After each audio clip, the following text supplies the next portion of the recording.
Hello everyone, আসসালামু আলাইকুম। Welcome back to my channel Saima Samira.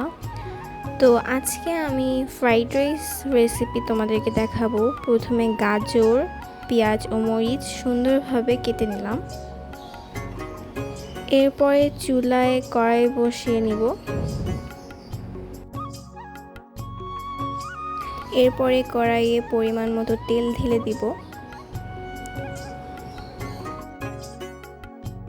প্রথমে কেটে রাখা পেঁয়াজ কুচিগুলো দিব, তারপর মরিচগুলো দিব।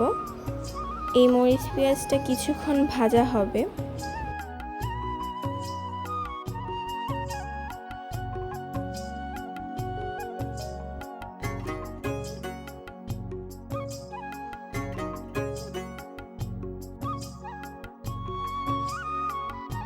হালকা হালকা ভাজা হয়ে গেলে এর মধ্যে গাজর কুচিগুলো দিয়ে দিব।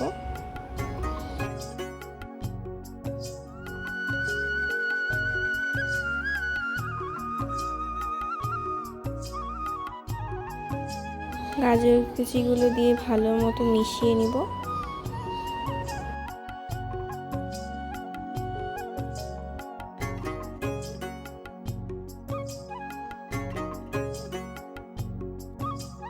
গাজর কুচি দেওয়ার পর প্রায় 5 মিনিটের মতো নেড়ে নিব, যাতে গাজরটা সিদ্ধ হয়ে যায়।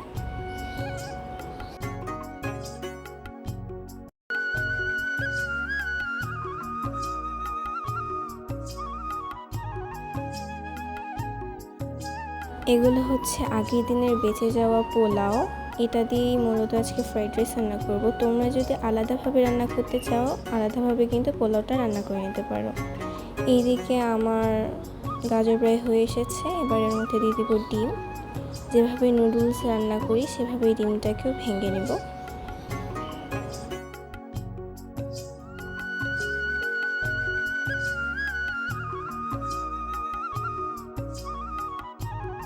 এরপরে ডিম আর গাজর, পেঁয়াজ, মরিচ এগুলোকে সুন্দরভাবে মিশিয়ে নেব। এরপর এর মধ্যে আগের দিনের রাখা পোলাওগুলো দিয়ে দিব। ভালো করে মিশিয়ে নেব এবং এর মধ্যেই দিয়ে দিব সস। পোলাও সিদ্ধ করার সময় পোলাওর মধ্যে লবণ দেওয়া ছিল, তাই আর এক্সট্রা করে লবণ দেওয়া হয়নি।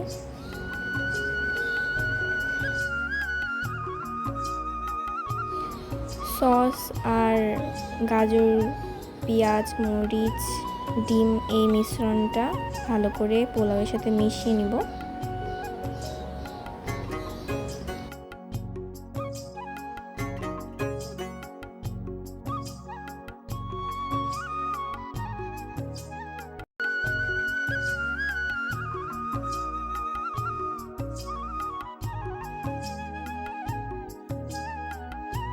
পাঁচ মিনিটের মতো ভালো করে নেড়ে নিলে আমাদের ফ্রাইড রাইস রেডি। তারপরে গরম গরম পরিবেশন করব। তো আজকের জন্য এইটুকুই।